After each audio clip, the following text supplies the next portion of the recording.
I can record it. It'll just say to the computer. Okay, good stuff. We will go with that. So good evening, everybody. This is Scott Rogers. I'll call the order the Appropriations Committee meeting of Thursday, March 13th. This open meeting of the Northborough Appropriations Committee is being conducted in person and remotely, consistent with Chapter 2 of the Acts of 2023 relative to extending certain COVID-19 measures adopted during the state of emergency. All members of the Northborough Appropriations Committee are allowed to participate either in person or remotely. The Act allows the committee to meet in person and remotely so long as reasonable public access is afforded so the public can follow along with the deliberations of the meeting. Public is encouraged to follow along using the posted agenda unless the chair notes otherwise. Members of the public who wish to view the live stream or the recording of the meeting may do so by going to Northborough Remote Meetings on YouTube via the link listed on the agenda or through the Zoom webinar link listed on the agenda. Ensuring public access does not ensure public participation unless such participation is required by law. This meeting will feature public comment if any is requested. Members like to confirm that you can hear and be heard. When I call your name, please respond in the affirmative. George Frankel. Here. Terry Halloran. Here. Jeff Knight. Here. And we may get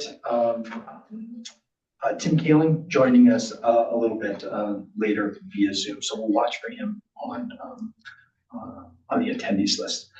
Staff, when I please call your name, please respond in the affirmative. Lisa Trust. Here. Thank you very much. All right. First order of business, if there's any public comment, raise your hand here in the room or virtually.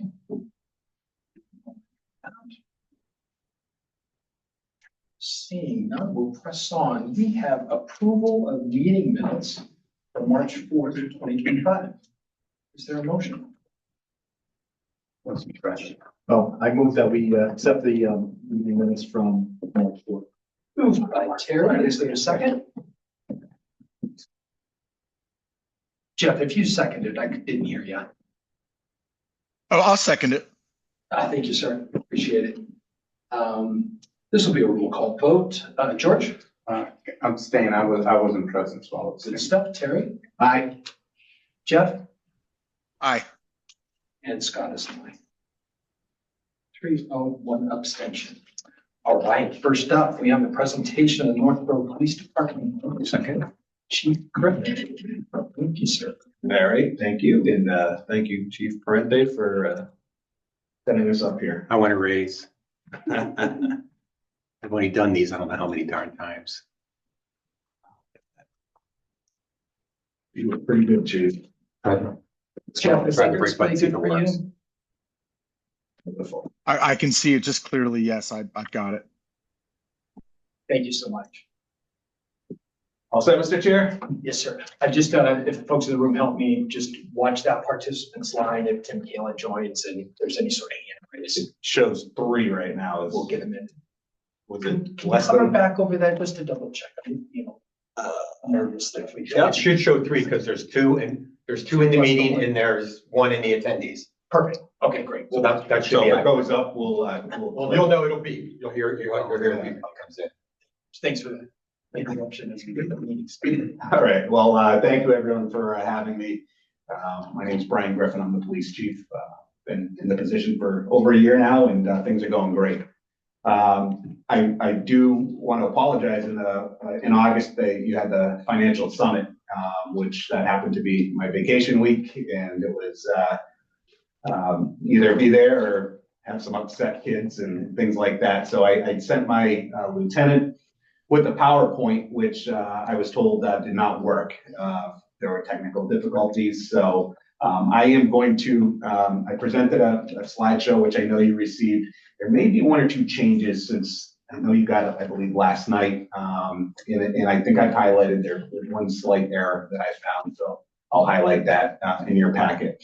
But I thought a PowerPoint presentation is good. I do like to talk, but this will kind of give you a visual as well. So let's talk about this past year that we're currently in 2025, and we'll talk a little, obviously, about FY26. Yeah, let's see, chief, that's not working. Use the mouse. All right, use the mouse. There we go. Okay. So it's just our overall mission statement. I won't bother reading it. Saves time. But I did include it in there. Last year, and I did talk about it a little bit, but at the time we hadn't actually received our award for our accreditation, something that we worked tremendously hard on. And as soon as we received that award in February of last year, we started preparing for the next 3 years, because we do get reassessed in 2027, I believe it is. So it's a never-ending process. We're incredibly proud of it, and it really takes a team to achieve those awards.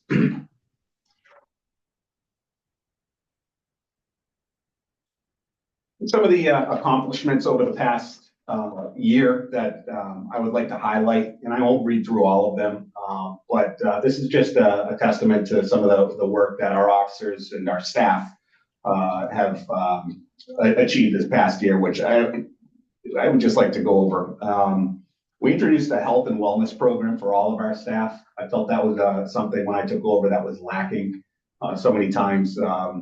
Our dispatchers, our officers, obviously are seeing traumatic incidents, receiving traumatic phone calls, and we just want to check in on them. So we were fortunate to receive funding last year it's an app on our phones that all of our staff members have right now, and it's been well received. As you know, I was talking about the Comfort Dog program last year, and this dog Marshall is definitely more popular than myself. He has more Facebook and Instagram followers than anyone, but he has done exactly what I thought he would do. He's brought the community together in a very positive way. If there was any sort of barriers between police officers and the citizens, those barriers, the dog certainly helps bring those barriers down. Not that there was that before, but it definitely helps start communication with people. The dog is about 6 months now and about 75 pounds already, so he's a big boy. But he's been all over the place and has been involved already in situations where he's brought comfort to people. I created a senior liaison position, an area that we never had that position before, and it was two officers, a sergeant and an officer who volunteered for this position. They primarily are the eyes and ears for our senior population. They spend some time at the senior center. If there's a case involving fraud, for instance, they often get looped into this and work with the seniors. We established an employee recognition day, which we had at the end of the year. Again, we come, we do our job, we go home, and you get the attaboys here and there, but really never anything more than that. And I think it's really important to recognize our staff for some of the jobs that they've done. So that was an important day for us. We brought back the Youth Police Academy, which was sold out this past summer. We're going to be running it again in 2026. We've already sent out the advertisements about it. We expect it to sell out. Again, great form of community policing, and our officers really enjoyed. We had probably upwards of 8 or 10 officers who helped out during that week, connecting with the youth in town. Going down the list a little bit, we developed a formal internship program. It's no news, but our profession is struggling as far as recruitment goes. So, back in the day, 26 years ago, when I was a police officer, became one, and I applied for the job, there were 2 positions open and close to 300 people applied for 2 positions. Extremely competitive back in the day. Do you want to cut in? Do you want to get someone here? I think someone, it was 4 and then it dropped off. Oh, we lost it. Yeah, sorry. It changed to 4 and then. Okay, so anyways, again, 25, 30 years ago, very competitive to get a job in law enforcement. Today, we're lucky if we get 20 applicants. So how can we go out and recruit? We go to career fairs now. Again, something we never had to do before. But we also developed a formal internship program. we've always had college kids over the last couple of years. I've been as a Assumption alum. I do tend to grab some Assumption people. They have a big criminology program up there, and we're lucky enough to have had some Assumption kids over the years. But this year we actually welcomed in our first ever high school kids from Algonquin. So I was at a coffee with a cop hour, or it was during kindness week, and I met a faculty member at Algonquin who's running the program right now, and she approached me asking if we would develop a program for the high school kids. So we have a senior who comes in every day, every Tuesday, and we have another senior, and she comes in every Wednesday, and they work with us for about 6 hours a day, assisting us with all sorts of things. They help us with the accreditation process, and we try to, show them a little bit about police work. We bring them over the courts and things like that. So I'm kind of happy about that program. Seems to be going real well, and we hope to continue that. We've done some upgrading of the station, as most people in town know. It's been a hot topic, but it's almost over. And this week, actually, on Monday, starting next week, they'll be taking out the whole front glass windows and doors and replacing that. The front lobby will actually be shut down for a week. We have a plan in place for residents who need to get to see us. And the paint of the building should be going on probably soon after that, as soon as it warms up a little bit. And if anyone's wondering, I chose midnight blue for the color. So if you don't like it, you can blame me.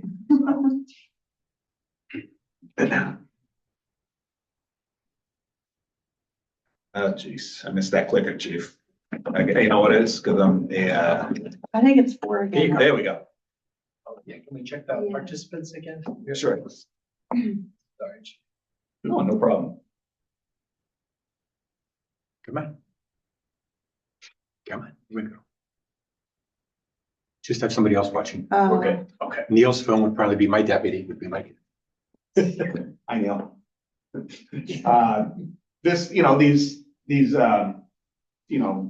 Studies that they come out all the time in various newspapers, and take it for what it's worth. But sometimes it's the best school or the safest place to live, and this was done by a security company, and they're basing it off of our crime stats and things like that. So we'll certainly take awards like this. It recognizes the hard work that we've done over the past year. Certainly, local realtors love using stats like this. But hey, I mean, what a great thing, what a great headline to get, right? And that was acknowledged at town meeting last year. Someone brought it up, and again, something to take some pride in. People like to look at numbers, and so this is what we did last year throughout 2024. We responded to over 18,000 incidents of police calls for service. We also work closely with our partners in the fire department. We assist them on medical calls. We assisted them 1,219 times on various medical or fire-related calls. And below, you'll see a snapshot of some of the key incidents and activities from 2024. And just to highlight a couple, unfortunately, you see that mental health number, that's a fairly high number. If you looked at stats over the last 10 years, unfortunately, that's a number that just kind of keeps going up. And I'll address that in a little bit. And just another one to kind of point out is. Do you want to recognize that he's here? Yeah, sorry. No problem. So committee member Tim Kalen has joined. Tim, could you just go off mute and make sure you can hear us and we can hear you? Yeah, I can hear you fine. My apologies for being late. All good, sir. Thank you very much. Thank you.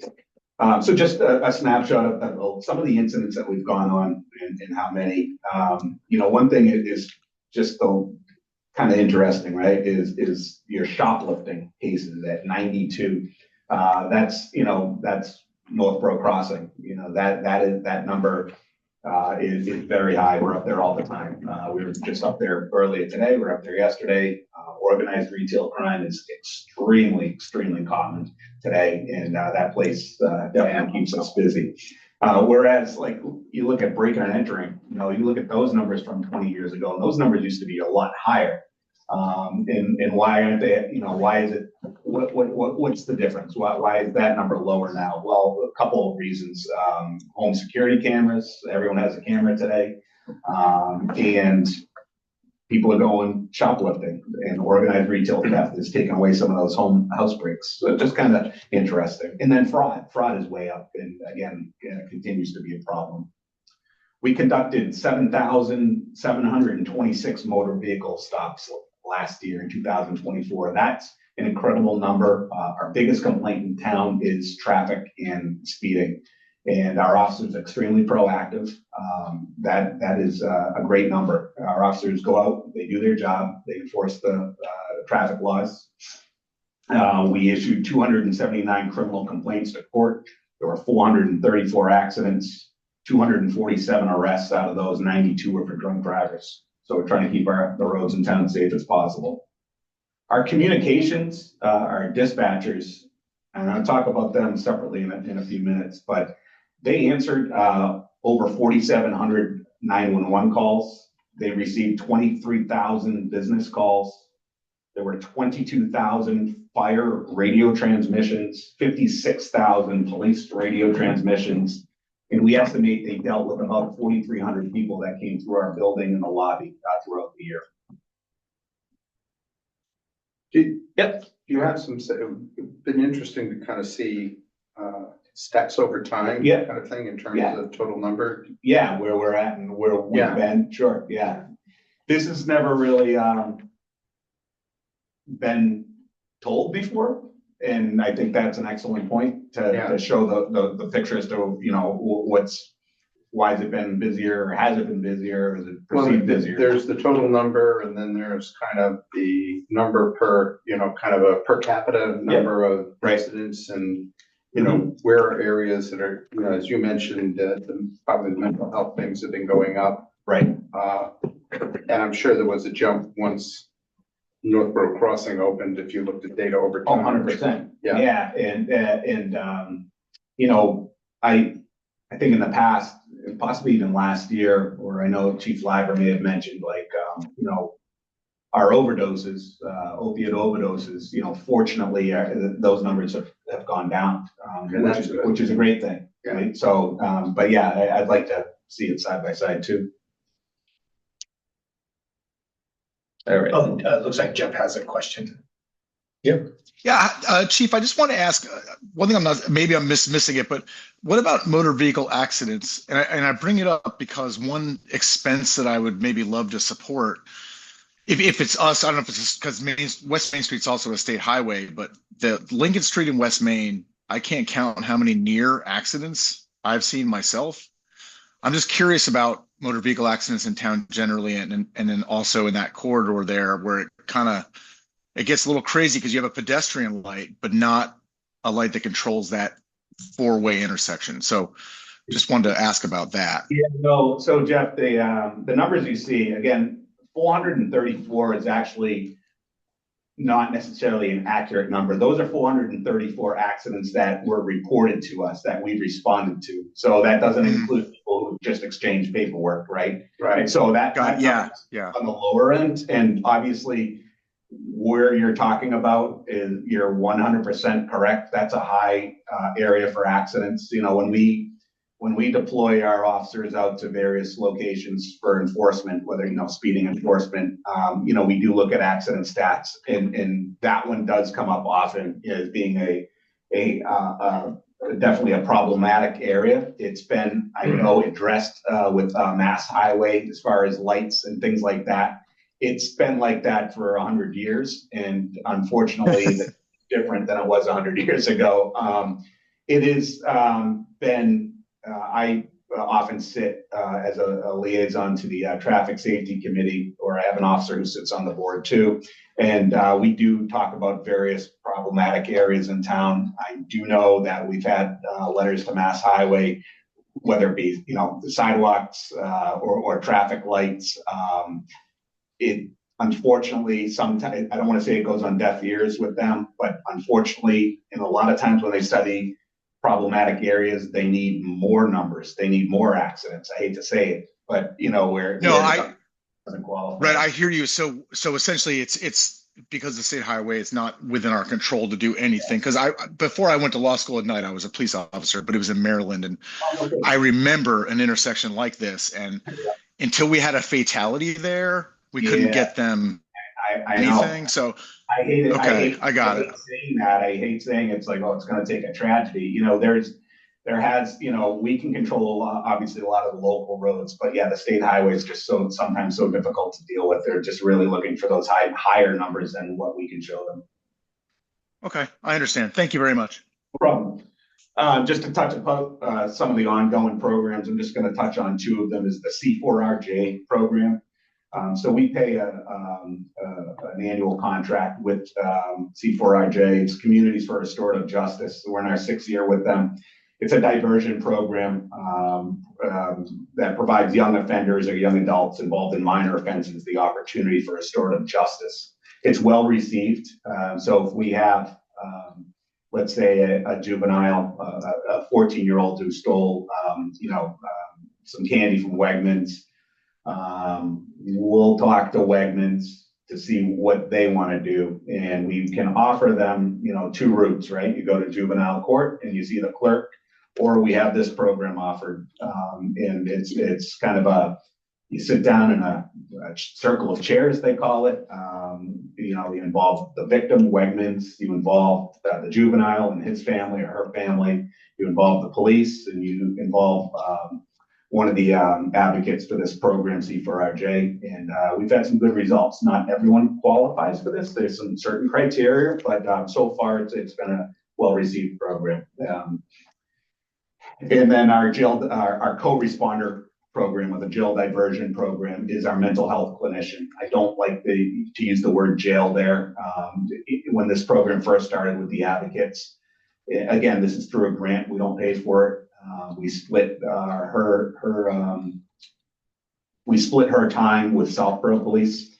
So fortunately, the clinician we have right now is fantastic. She works with us 3 days a week in Southborough too, and then the following week we flip-flop. When we have a mental health call, we drive her to the house, and she helps us deal with the situation. Very beneficial, and it's very popular program today. So operations and personnel, that's just a little snapshot of what we look like right now. I'll get into the numbers in a second. In the different divisions, right? Your administrative, your patrol, your detectives, and your communications. And the fire chief will, obviously our dispatchers are for both of us, police and fire. They just happen to be housed at our station. So there may be a different number. I think one of your sheet might be a little different than this. I think I caught an error somewhere, but anyways, in fiscal year 25, we were approved for 32 full-time employees. And there's a breakdown, right? That includes your dispatchers, your supervisor of dispatchers, or your supervisor of communications, your administrative assistant, police officers, sergeants, lieutenants, and myself, the chief. That is all full-time employees. The FY26 that we're talking about today, obviously, reflects an additional dispatcher to be considered if budget capacity allows. Otherwise, we're under a level service scenario. The department will have 32 full-time employees. We propose not only the additional dispatcher, which I'll get into a little bit more, but we'd also like to upgrade the administrative assistant position to an executive assistant if the budget capacity allows. Our administrative assistant, she's, I believe, one of the longest, if not the longest tenured employees of this town. This was brought up in our past town administrator, Mr. McInerney.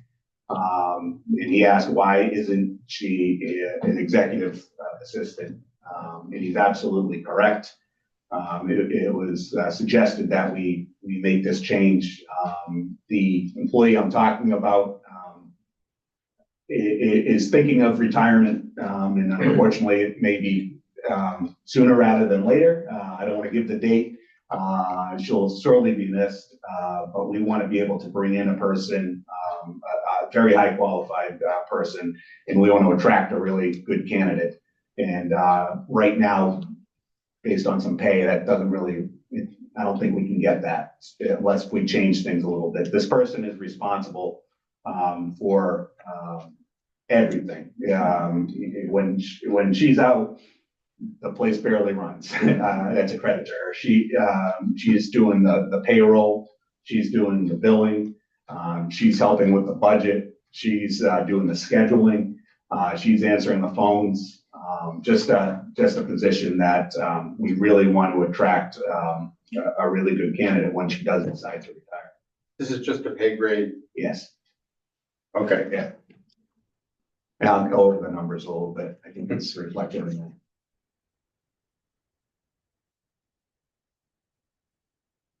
that. So really, overall, the level services for FY26 Police Department budget is increasing by 1.59%, or $55,824 for level service. While the department is proposing adding a dispatcher and reclassifying the administrative assistant, if there's overall budget capacity available, the additional incremental increase to the police budget for the additional position and the upgraded salary would be $109,953, which would bring the increase over FY25 to 4.7. That should be FY26. FY26 to 4.72%, or $165,000. $165,000. The departmental budget as presented includes assumed contractual wage increases for police, patrol, sergeants, and dispatchers and non-union personnel at 2%. Our three unions, we have three unions, the dispatchers union, the sergeants union, and the patrol union. Their contract expires on July 1st. They've already had, I believe, 3 meetings. Each union has had 3 meetings with town staff. So they are in that process, which is great. That the process has started early and they are in negotiations as we speak.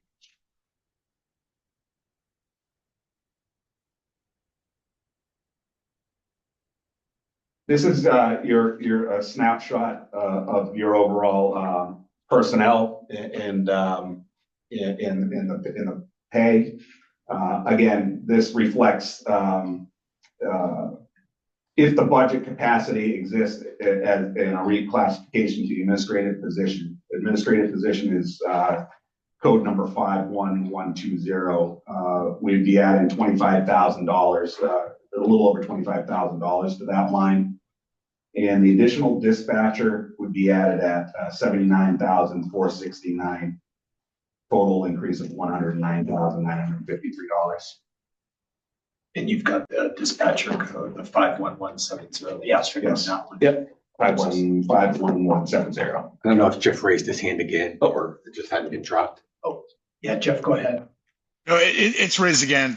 Thanks. No, I wanted to ask you, Chief, as far as a dispatcher goes, what are you doing? Are you just using comp time overtime to kind of have existing dispatchers cover when you have shortfall? Is this all the time? Yeah, that's exactly correct, Jeff. You know, our overtime budget for dispatch is high. You know, we were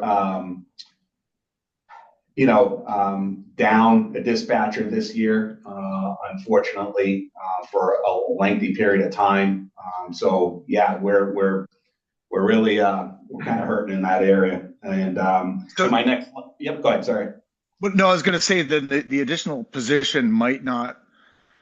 The true cost of the position might be a little less than the actual position because we'd be reducing the time and a half that we're paying existing employees to cover these slots, right?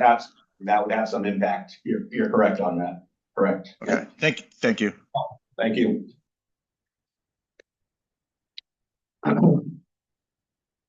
So operation wise, these are, these numbers really haven't, these line items really haven't gone up a lot.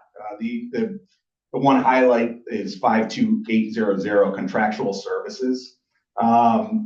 There is an increase there from last year, and it's software that we are going to be switching from the software that we have now that helps us manage our accreditation, our training, our policies and procedures is not great. I was told that we have my chief Liver always said, we have the Ford version, but we want the Cadillac. And it is the wants and the needs. It's only, I think about a $6,000 difference to get the Cadillac or whatever that difference is. Yeah, roughly $7,000 difference to get the Cadillac, and the Cadillac's a lot nicer. The software is more accepted by the Massachusetts Accreditation Commission. They're using it. It just makes sense that we convert to this, and it's really not much of an increase. I thought when he was talking Cadillac and Ford, I thought it was a really big difference, and we've talked to the reps, and so if approved, if the budget approved, we'll be switching over to that come July, and it's again just a better system. Vehicle maintenance just went up slightly with the again cost of everything. Again, we're taking out the premier extended warranties on our cruisers, which is a great thing. We've only been doing that for a couple of years, but it has saved us a ton of money for some major mechanical issues. But these are other things. The things that are not covered under warranty are everything from our tires, oil changes, inspections, things not covered under warranty. So that went up $2,000. Field supplies are anything from medical supplies to crime scene equipment, and we're just asking for a $2,000 increase in that.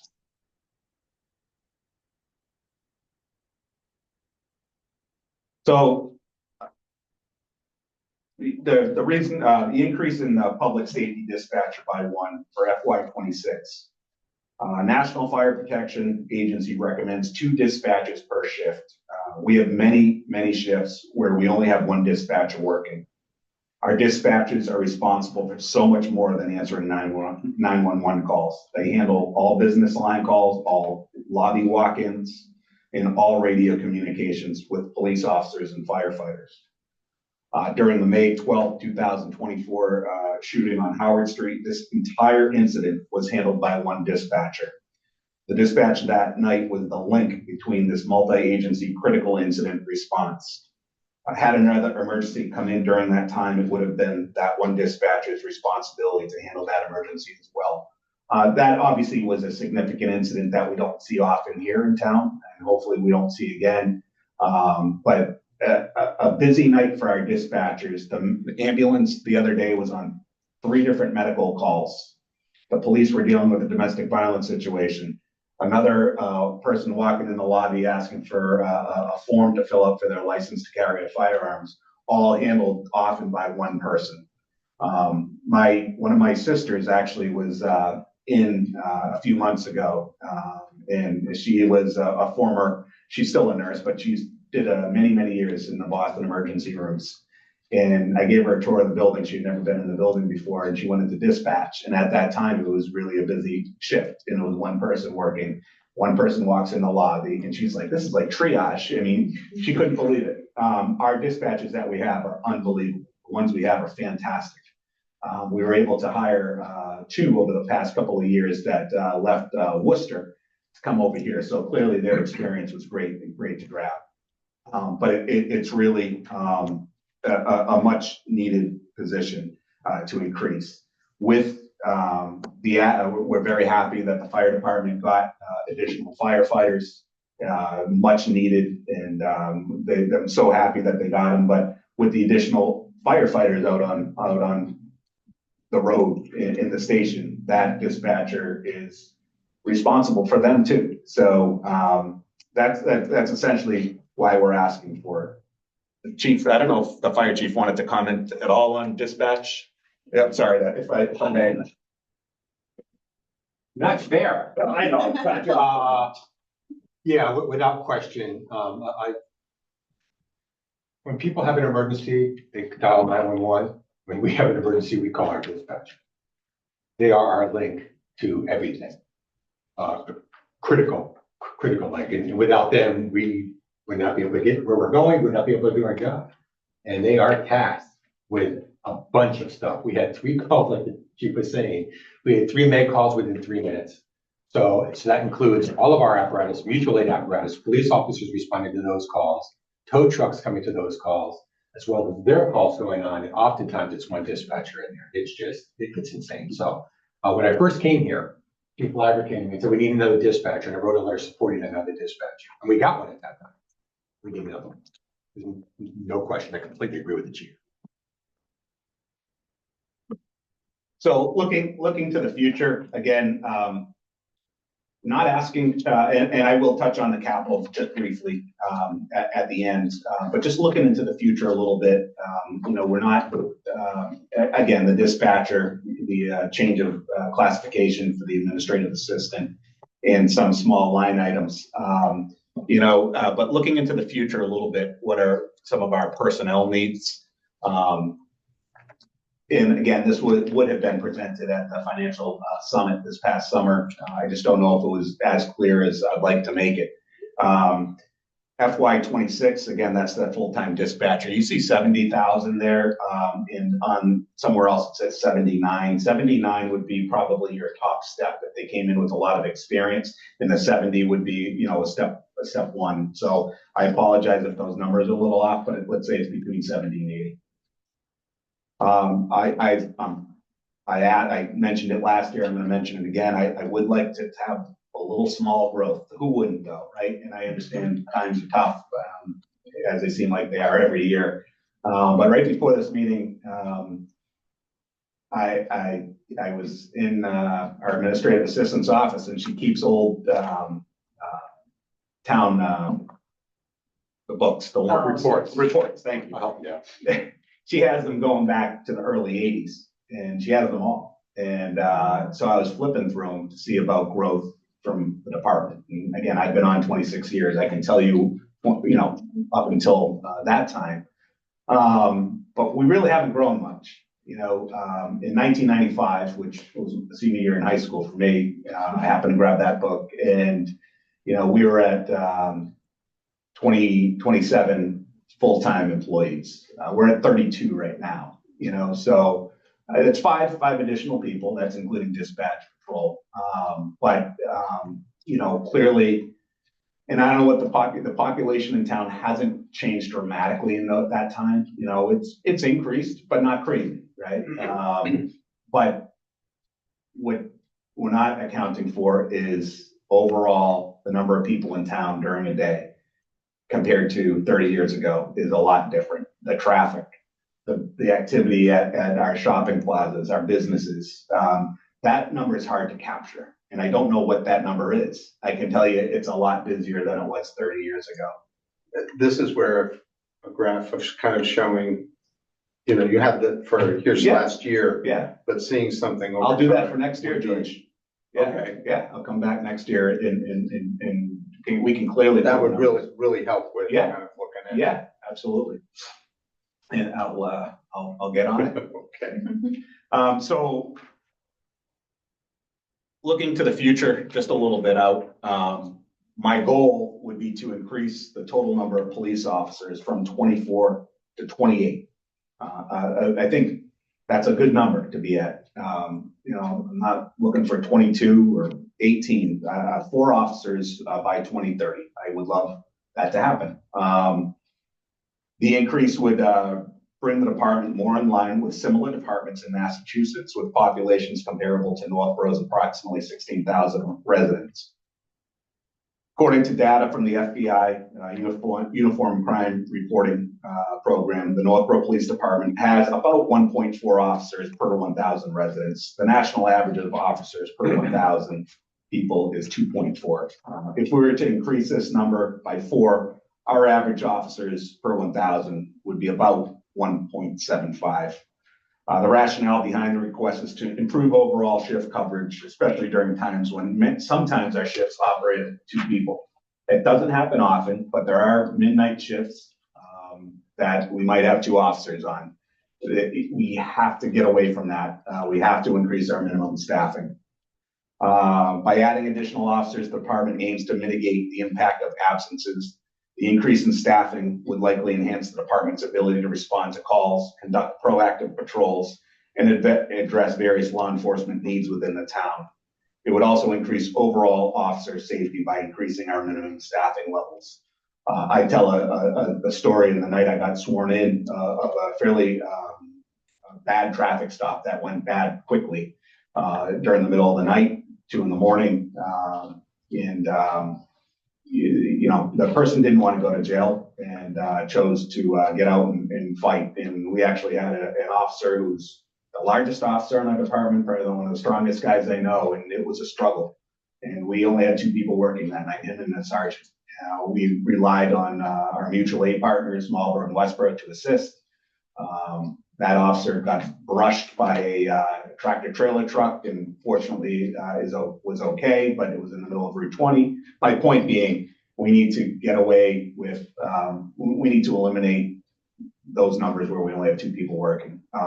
Right now, if you look on paper, that doesn't happen, but as soon as someone takes a day off or a vacation day or is out sick, we're down to 2. Again, additional patrol officers are assigned sectors within the town, ensuring efficient coverage of geographical locations.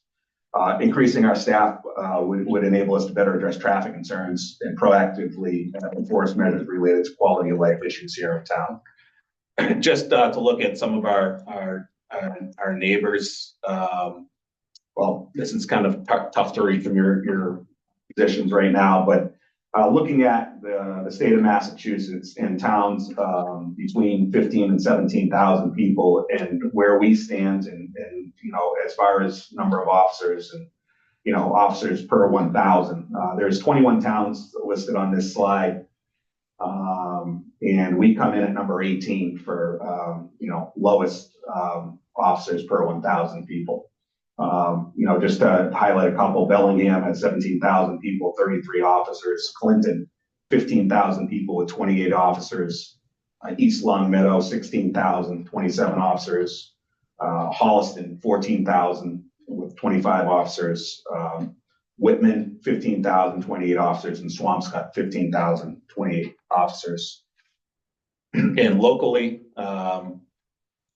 our Worcester County, some of our neighbors in Worcester County, where we're at, again, Auburn, 16,000 people with 43 officers. They are a busy police department, being, you know, right next to Worcester, right off the highways, but 43 officers.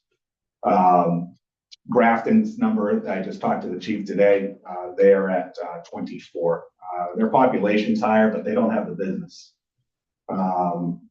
Southborough, I just spoke with the chief today, and it was in the paper.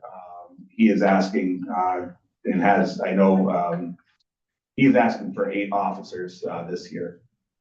That'll bring them up, he said, to about 30, 10,000 people. In Sturbridge, 9,000 people with 22 officers. In Westboro, 21,000 people and 40 officers. That just kind of gives you a snapshot. My last thing to present, you know, I've been long, so is just a couple of the capital items for this year, FY26, that I presented the other night in front of the committee, financial planning. And again, you may have some different numbers on there. Actually, this slide has not been updated either. But after some consulting, I'm asking for 2 police vehicles this year, not 3. I recognize, you know, some of the things that are going on right now. It was brought to, it was asked of me at the meeting the other night, would we be okay if we could push this out a year for one of the cars? And I said, actually, we could. Our fleet is in good shape right now. We had some years where we really got backed up because of COVID. So we did get a couple, you know, we would wait a year and a half before a new crew would arrive. So we're doing okay. And one of the vehicles let's see. So there it is. That's a little more updated version. So originally I'd come in the other night asking for 3 vehicles at $175,000. I'm now asking for 2 vehicles at $135,000. The one that won't be replaced is the picture on the right. That's actually it's a Chevy Equinox. It's a detective vehicle that we were asking for a vehicle like that to replace a 2016 Ford Escape. We'll hold on to the Escape for another year, and I'll just push it out a year. We'll be okay with that. And just a little bit about the vehicles real quick. I told you that we do take the premium warranty out of these.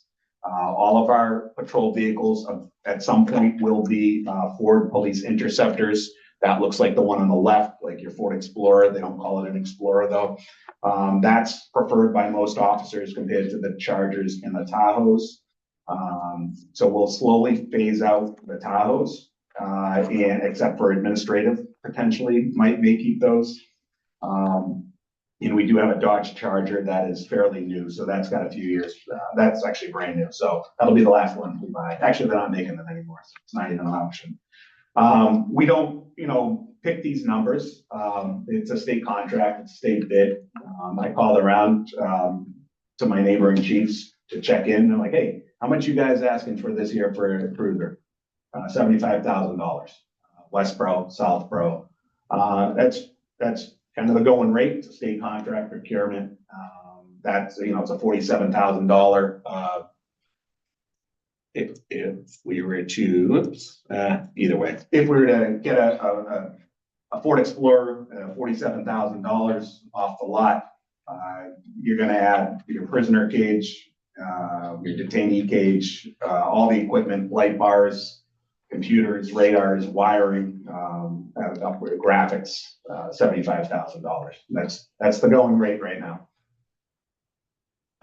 4 of our vehicles are hybrids. If they're the hybrid available this year for purchase, if we get approved at town meeting, we will go for the hybrid. Jury's still out on them a little bit as far as long-term. We typically trade our vehicles in, and it's part of our fleet rotation. It's in your packet. It used to be 4 to 5 years or 100,000 miles. Now, with the extended warranty, I can get 5 to 6 years now out of a vehicle. I feel like it. Hybrids are a little different, and the jury's still out on long-term, how they're going to be. They're fairly new to us. Just as far as the idle time goes on those, there's been maybe some issues. I haven't had any, but I'm hearing of some, so we'll see about that. Trade them in. When we trade them in, they'll go back to the dealership. We get about $2,500 for them. It's just the return rate's not great. These are not your these are not your regular cars. These are gone operating 16 hours a day, 2 shifts, driven by usually 2 different people. We have 2 officers typically assigned to each car, hard braking, accelerating, and idle. And it's the idle time that, if people are like, why are you trading the car in with 100,000 miles? The idle time on the engines, it's not good for them. So we do trade them in. This plan, our rotation plan, has worked very well for about 15 years as to how we replace cars. These cars need to be ready to roll at any given time. If we have to get up to a 911 call, they have to go. They have to be there. So I don't want to gamble over 100,000 miles, and that's when we get rid of them. And that's plans work for about 15 years.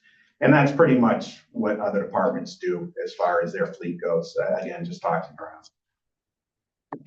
And the last thing we've asked for in fiscal year 26 for capital. So we have the 2 vehicles, and we have a body camera program, which is new to us. The body cameras, one second while I get to that page in my book here.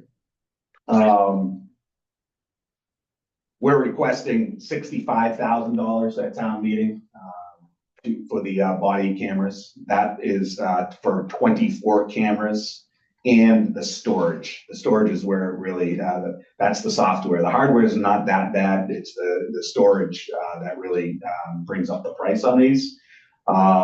So 24 cameras to outfit our officers. They are, as I said, our unions are in negotiations right now for their contract. This is being discussed at that time.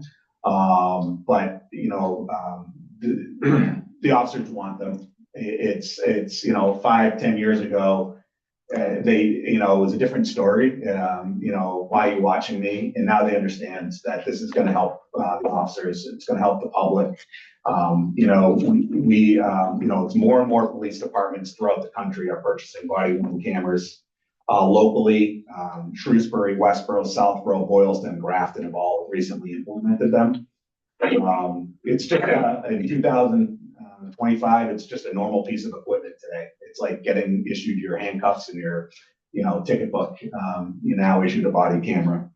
Transparency, officer safety, evidence documentation, liability are all the reasons for this purchase. The biggest challenge with body-worn cameras is the public records request that we're going to receive, and who's going to be responsible for that, and who's going to be responsible for getting the video to those who are requesting it. That's, again, talking to my fellow chiefs, that's been a lot of work that we will address, with some lucky person at the department's going to be in charge of that job. It won't be me, but that's the biggest challenge with them. So anyways, we're asking for the $65,000. We did receive the state grant of $48,000. And the total price of these 24 cameras is about $113,000. So we applied for a grant in the fall. I was hoping to get a full amount. I got about half. Not bad. We'll take it. There is one more round of grants that should be coming out in April. It's not 100%. I've been told by the state it's the last time they're offering this grant for body-worn cameras. This grant has been going on for about 3 or 4 years now, and a lot of departments have jumped on it. So I've been told that we can apply again, and maybe we will get the rest.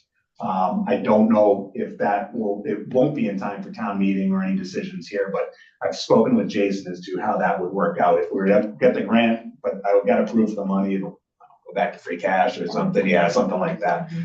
So we're hopeful. We'll definitely try, but we're happy with that. We did get a good portion of it. With other departments having done this, is there some experience about maintenance and, how long do the cameras last? Yeah. Based on some Yep. other schedule. So that's there will be a scheduled replacement. And again, not to get into too much capital, but next year on my capital, I have our taser replacement. We've never had a taser replacement before. I don't know how it got done. I wasn't in the position before, but anyways, that's a story for next year. But to answer your question, George, the vendor we go with, and there's not many vendors out there. They're very pretty limited. specific. There's a handful. So I've kind of done my due diligence. I started probably as soon as I found out we got the grant back in December. I started making the phone calls and listening to the pitch as to why their camera is better and this and that. And I've decided to go with the middle of the road one. The biggest name that's out there, I'm not going with. I personally thought their asking price was ridiculous. I'm not going with the lower one either. I'm going with the middle of the road one, which is very much well received by Shrewsbury Police and the state police. So if I may approach the board, just so you can look and see one. This is pretty much the one that we'd be going with, without saying the name. Did they talk about how long they work? Yes. So it's really heavy. So when we signed this contract with this particular vendor, or most of the vendors are all about the same, it's about a 5-year contract with them. After 3 years, they replaced all the cameras at no extra cost. Oh, okay. So we'll get all new cameras in 3 years. So maybe technology will change. Contractual. Exactly. Okay. Yep. So It's like leasing. Kind of, 113 up front is gonna pay for all our storage, all the cameras and get us rolling.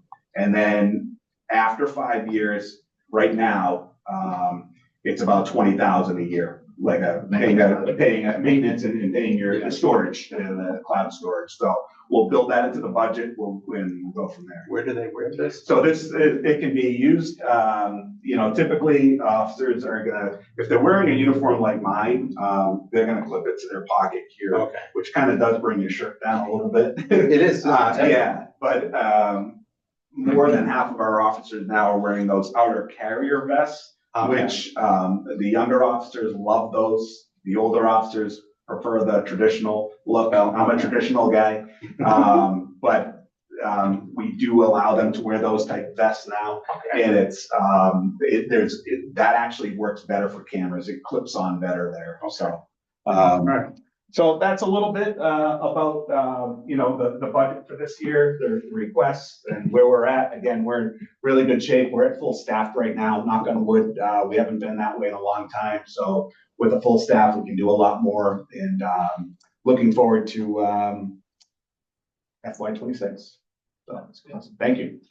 Any further questions from Lee, Jeff, or Tim? None for me. Thank you, Scott. No, already. Thank you, Chief. Thank you, guys. Appreciate it. Thank you. Especially great level of detail.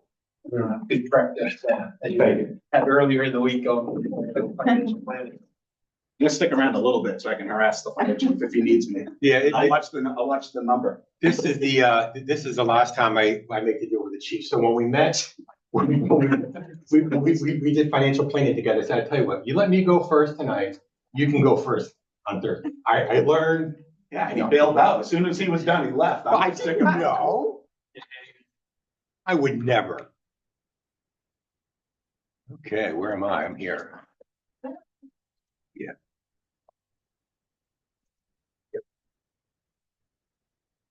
So just so you know, in 1995, while my esteemed colleague was a senior in high school, I was a captain already. All right. And getting ready to test for chief officer. So yeah. Anyway.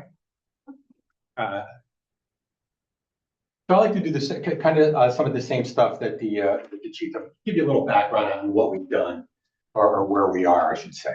So, for calls this year, in 2024, we did about 2,300.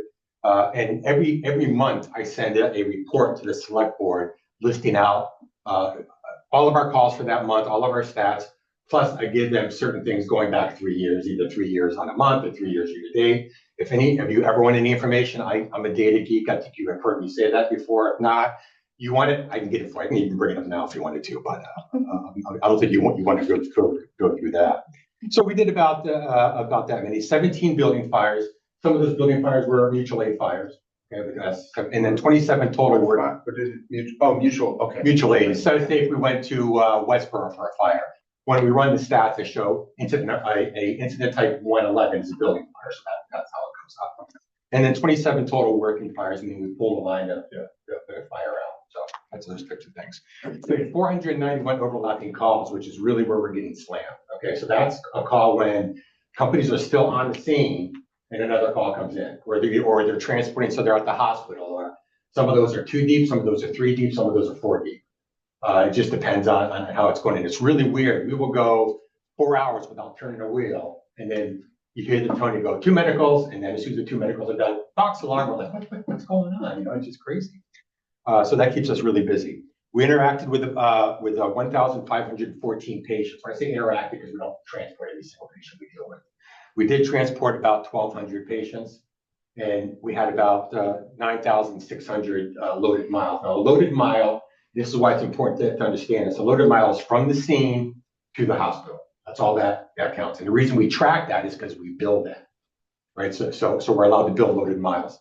Now double that, and then also add all the responses and inspections. So that's the wear and tear our vehicles are taking. I'm going to talk a little bit about capital, not a whole lot, but I wanted to make sure you saw that.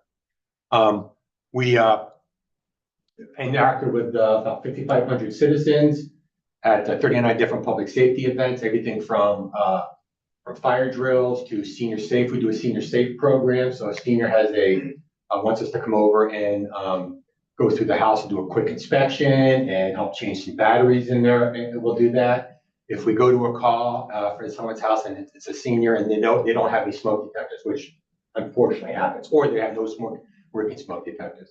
Guys will come back to the station, grab one of ours in stock, take them out there. Now, we don't replace your entire system. We don't have that kind of money, right? But we want you to have some kind of protection. So we'll do that, and then we'll take you through the process and help you get everything you need. The idea is, what can we do to help you out and keep you as safe as possible? We also do a safe program with the schools, so we get out there and help teach on fire prevention. We issued 945 permits. That includes a whole bunch of burning permits, which is burning season, and I loathe burning season. Right now, we're up to a little over 100 permits for burning. It's pretty crazy. And then we conducted 962 either inspections or plans reviews. It just depends on, right? I didn't get into the details of what we have for staff and we have to talk about it. I'm gonna talk a little bit about safer at the end, so you know where we are in that process. But I didn't really get into all of that. But I want you to know what my process is, or what our process is when we're developing the budget, because I think it's really important. You don't think we just go, like this. So first thing I have to do is I have to look at the current certification level of firefighters. And what that means is your paramedic coming up to expire? If it is coming up to expire, that means I have to pay your dues. I have to pay for your recertification class. I have to pay additional con ed. So I have to look at that and see. We try and space them so it's half one year, half the other year, but we need to look at that. I then need to look at your current credentials and future credentials we're talking about. Within a collective bargaining agreement, firefighters can get money for obtaining certain classes, right? So if they go out and they get a certification, they get a certain dollar amount for that. Well, I have to look and say, well, who's up for fire officer one and who's going to be going, or who already has it and who's expiring. So I have to figure that all out. I then look at the current pay steps, where they are, where they're going, when they're going. We then need to look at their vacation time, their use, the trends. Is it going up? Is it going down? Are people selling vacation back? Because now in our collective bargaining agreement, the firefighters can sell vacation back. Well, why would you do that? Because it saves me money. Instead of firefighter A taking 2 weeks of vacation just to take the vacation because he doesn't want to give it back, and if he takes it, I have to fill it, and I fill it at time and a half, as opposed to him selling it back at straight time. It saves us money. It just makes sense. So these are just some charts. I told you I'm a geek. I got all these different charts here. I love charts. This is something I started doing quite a while ago. So I became the chief officer in 2001, and I became a fire chief about 10 years after that, 9 years after that. And I've always found that the budget trends help me a lot. So I do a 10-year trend analysis every year. So I look back and say, okay, where have we been going? Are we adding $2,000 a year? Are we going back? Why is it happening? I really think that's important. So I'm not just taking a shot in the dark to say, what's going on, but the trends help me a lot in figuring out where we're going. Really important for me. And I don't break it down. I break it down by line, but not by detail. So I don't look at how much did we spend on tires last year. I look at what did we spend on vehicle maintenance last year. If I looked at how much we spent on tires, I would be doing nothing but analysis, which I would like, but I got to do other stuff as well. Okay, this is the next thing. You guys have probably never seen this. This is our revolving accounts. You all know what revolving accounts are? Okay, because I talked about revolving accounts the other night, and some people didn't understand, so I want to make sure you know it. This is our EMS. We have 2 revolving accounts. We have an EMS revolving account. We have a hazmat revolving account.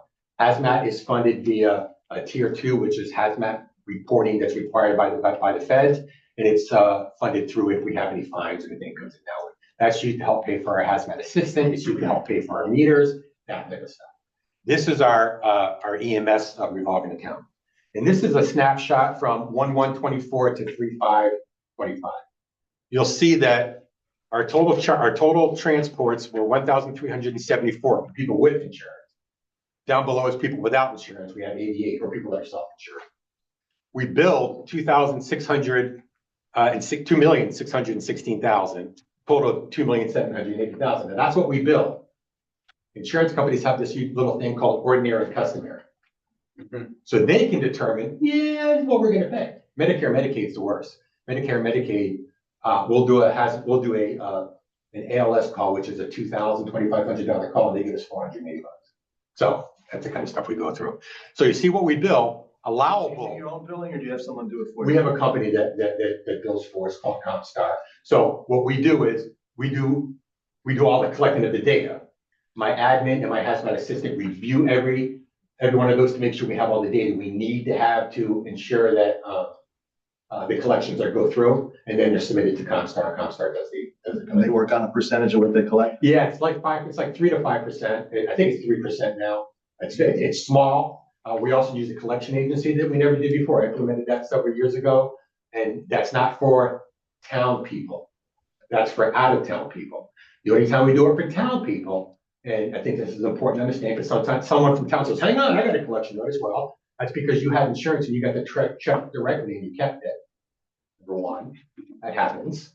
Because insurance companies want us to sign a contract with them, then similar to what doctors do, and then they give us less, right? So it becomes an issue.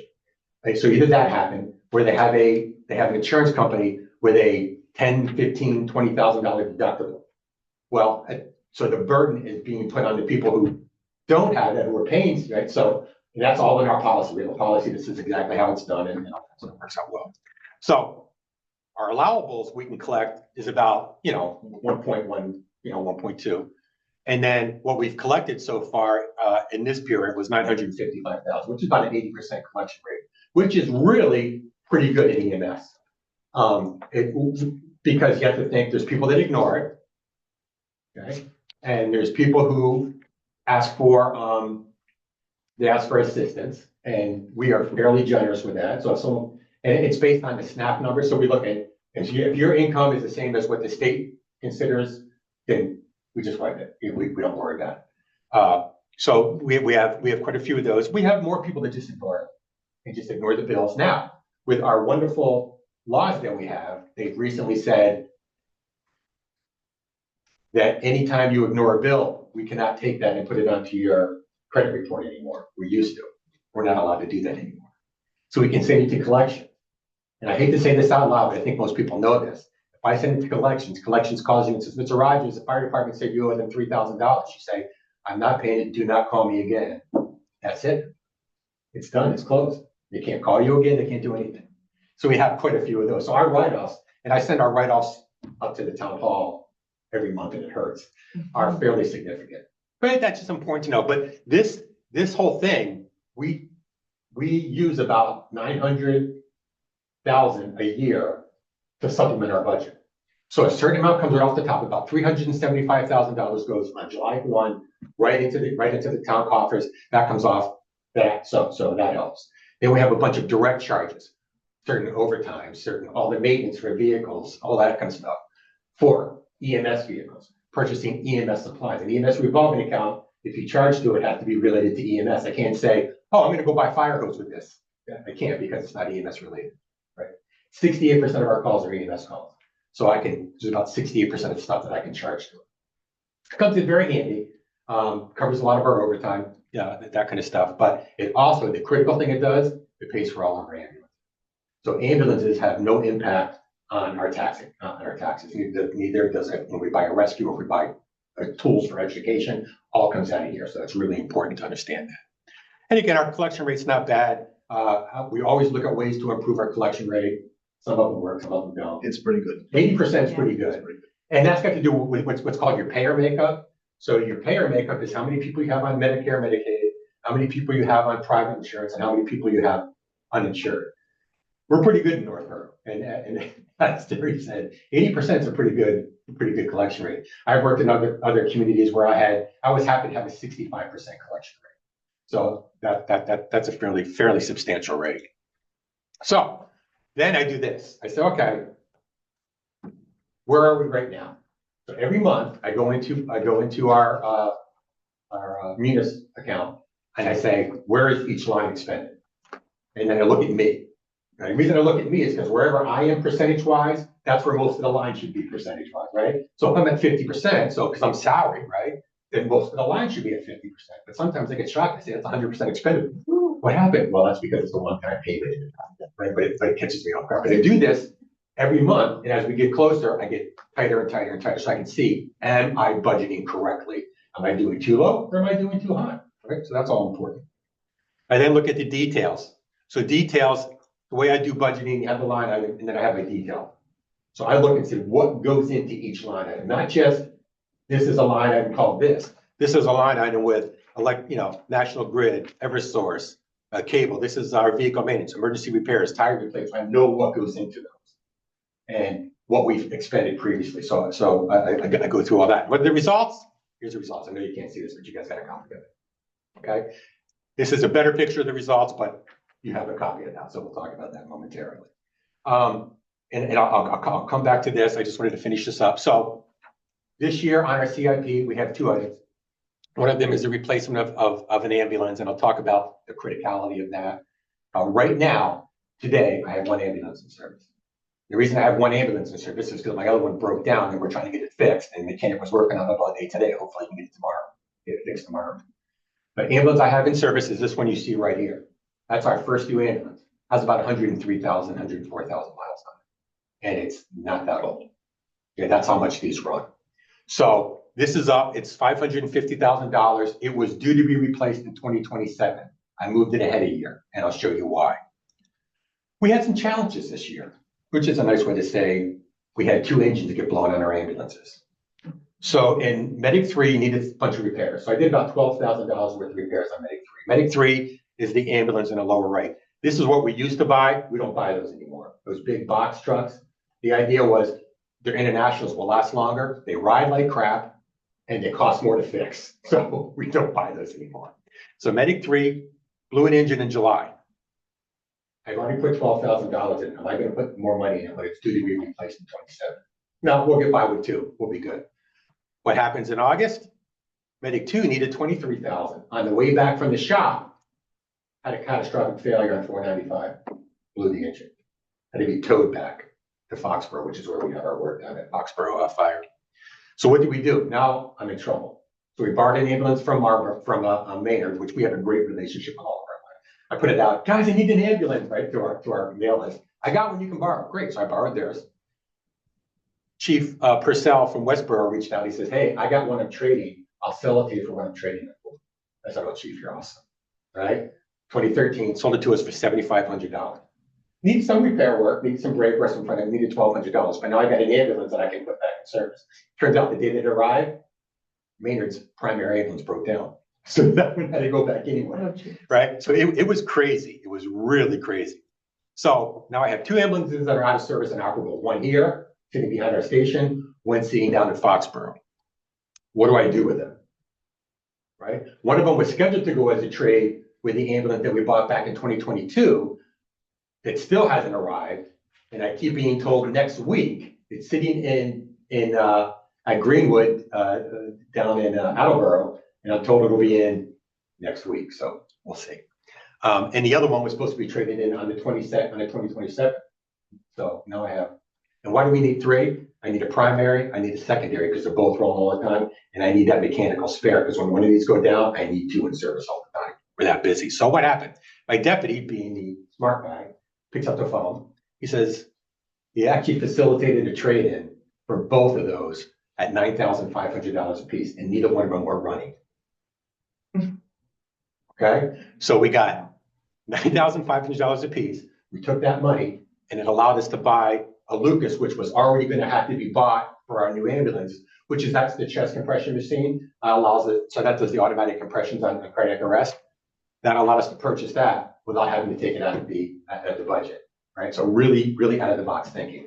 Now we still have an issue in that our ambulances are falling behind, and it now takes us forever to get an ambulance. So it used to be on our CIP, I'd say this item's going to be replaced in 2023, right? So in 2023 town meeting, we vote on it, and that would be April. We place the order. It'd be in December, maybe January, February. Look at the date, how long this one's going to take. 875 days. So what I did is one of my captains, Captain McManus, who's in charge of my apparatus, he says, I've been talking to our provider. He said, more and more departments, more and more towns are signing contracts now, contingent on passing town meeting. So what it does is it gets you in at that price, and it gets you in to the queue for construction. And they're willing to do this because they're going to sell them anyway. In other words, if town meeting says no, somebody's going to snatch that ambulance up, but not a problem. So I spoke with Jason, I spoke with Tim at the time. They both thought it was a great idea. So we purchased this ambulance. We signed in August, and it's not going to be in until at the earliest January 27th. 875 days for construction. Insane.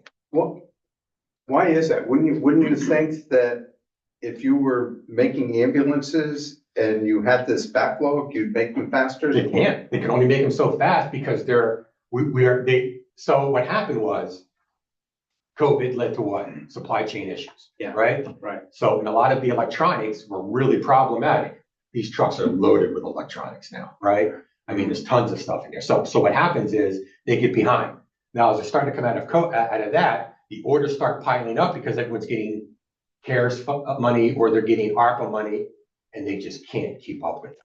So they're starting to slowly catch up, but these are Horton ambulances that we purchased. This is the one that's supposed to be coming in. You notice a little different. It's all red. They're pretty with black stripes. So we went from white and green to white and red to now all red. But so this is the one that's actually coming in shortly. So what happens is they just got so far behind. We looked at our rescue truck that was approved last year. We were given 49 months for a delivery date. That's unheard of. So we shopped and we found one for 26, 28 months. So a little bit better, but still an issue. So we saw this, we worked it out, we signed it. Hopefully town meeting approves it. There we go. The very last item on our that I want to talk about is Article 21. No, there's two more items. Article 21, which are personal protective gear. When we came before the board, the select board for SAFER, one of the things we needed was some turnout gear. At the time, we had a grant available to us for $19,000. We thought that would cover the turnout gear. It turns out somebody who can't read, that would be me. And I realized, and I read the grant wrong. The grant was fine with $19,000, but it didn't cover as much as I thought it was. That was my fault. So we came back to the board and we asked for $36,000 to change. Some of the members of the board said, and this stuff is what's called PFAS free or PFAS reduced gear. You've heard me harp. If you've been in any meetings with me about the fire station, you heard me harp about this. Okay, the PFAS is what they found in turnout gear is cancer causing. So they've been working on getting rid of it. This is PFAS reduced or PFAS free gear, so it's not inside, it's not touching your skin. So that's really good. So when a couple of the select board members said, we really think we're concerned with this, we think everyone should have it. Okay, I'll put something together and I'll put it out for a CIP. So that's what I did here.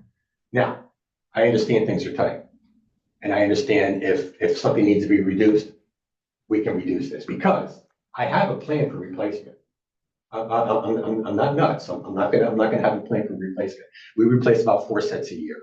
These sets have to be replaced every 10 years, no matter what. All of our guys have 2 sets of gear.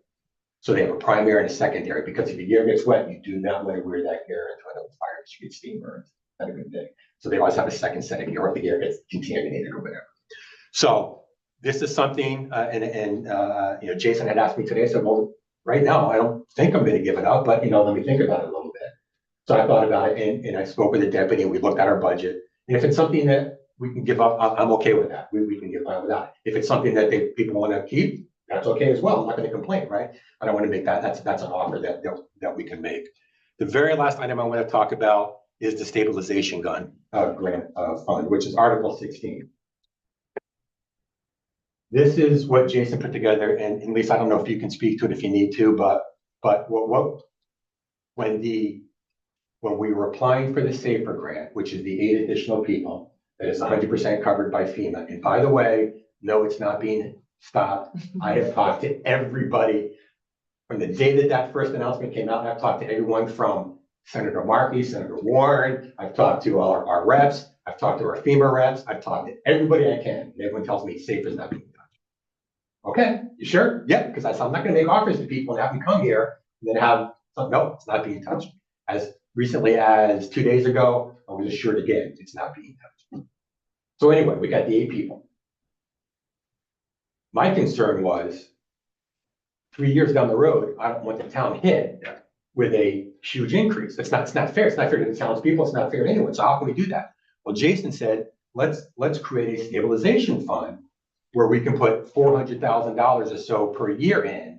And when we hit that mark, this is then utilized to soften that blow. So you're not getting that 1 point whatever million dollars hit in 1 year. So it's used to soften the blow of the increase, which I think is great. It's great because we don't want to hire these people, train them, get up where we need, and then have to let them go. That's nothing we want to do. We need these people without question.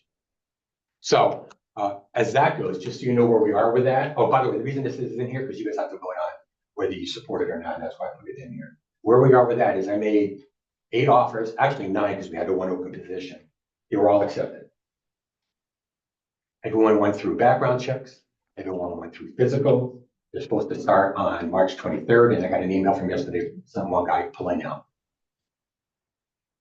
After I paid for his physical, after Chief Griffin's guys did his background check, right? So I'm a little frustrated. So I called the next person in line. She actually was at work. She says, "I'm telling my boss I'm on my way." She says, "If I'm in scrubs, is that okay?" It's okay. Don't worry about it. She shows up in scrubs. In fact, this happened this morning. She was notified. She was in my office in an hour. She works at UMass. Oh, wow. I interviewed her. Not a ton of experience. Great person. Really wants to do the job. Made her an offer. She took it. She's starting on the 23rd. And the reason for that is STAPR requires it. We cannot start any later than March 23rd, 6 months from the date of the award. So she's starting. We're doing a swearing in on March 21st if anyone wants to come. March 21st, 11 o'clock at the fire station. So we have 9 people, 3 women, rest are men. We had a female on before, but she's no longer with us. So this will be 3 brand new firefighters. We're really excited. 1 paramedic. It's going to be awesome. It's a 40% increase in our force, and it's going to make a huge difference for people. So just to give that update, while I'm here, before we ask questions, does anybody want an update on the fire station? Be happy to if you want. Okay. What is today? Today's Thursday. Last night was the opening of the sub bids. So the sub bids are not the GCs, but the subs, all the different subs. They came in $2.1 million under what we bid for. So under what we planned for. So we planned for X, they came in 2.1 million below that. That was really exciting for us. Okay. GCs are due a week from tomorrow. And the reason is because the GCs have to have all the subs to come in before they can do their bids. Where is steel? Under the GCs. We don't know where that's going to happen. We don't know what's going to happen with that. We have had questions about tariffs and how's that going to affect. So what we did is we reached out to our town council, and the town council did this really awesome addendum that we sent out. It said, look, here's the deal. You bid with what your pricing is now, or what you think it's going to be. That's up to you. If you want to bid high because you want to cover your stuff, you can. But remember, mass state law says who gets the bid? Low bidder, right?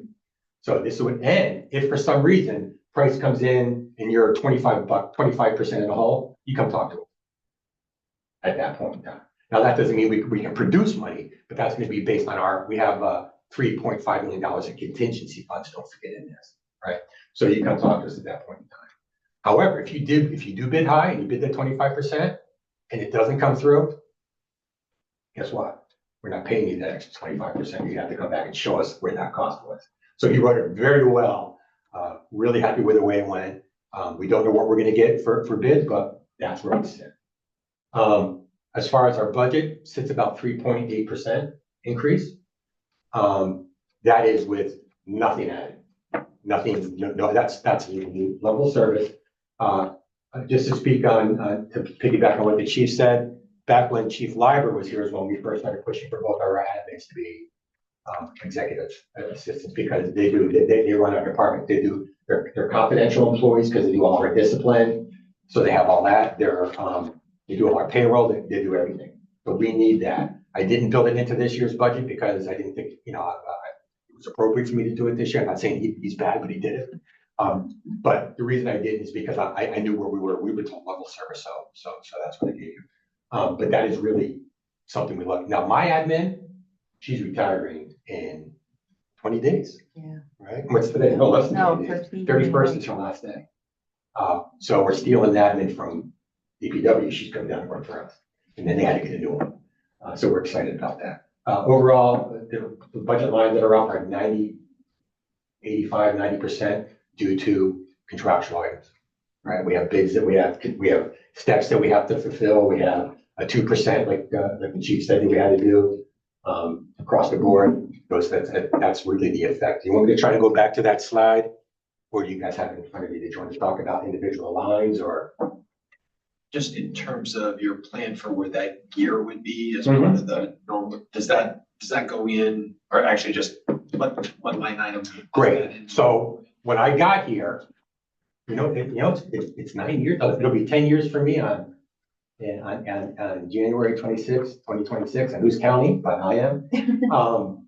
So when I got here, there was a line in my budget that said capital projects. And I didn't understand that because I said, well, I'm used to doing capital as a separate thing. So what I was told was that line is for those items that are capital items, but don't necessarily meet the exact description for the CIP. So maybe they're not worth $25,000, maybe they're not gonna last 5 years, but they're capital items.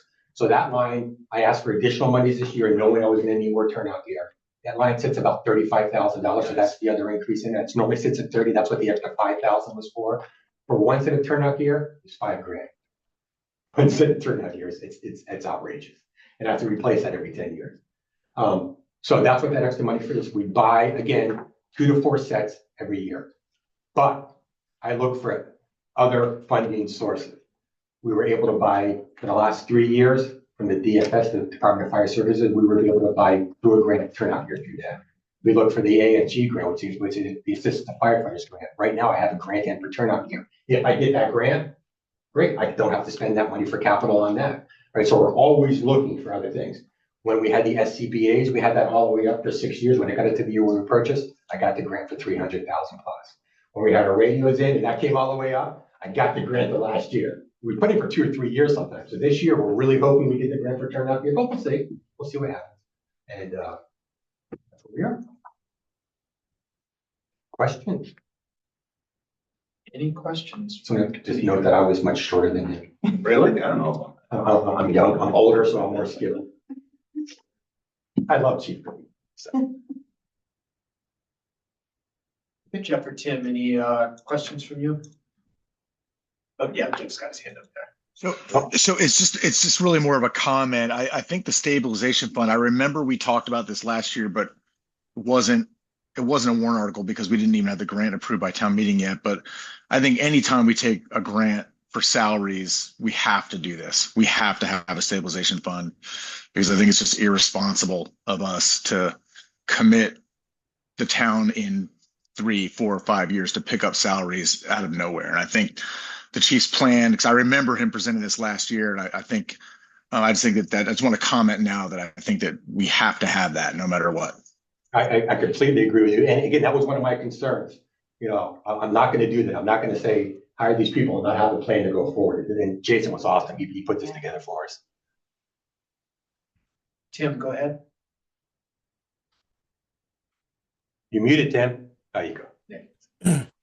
Thank you, Mr. Chair. Thanks for the presentation, Chief, as usual. Very well done. Appreciate all the information.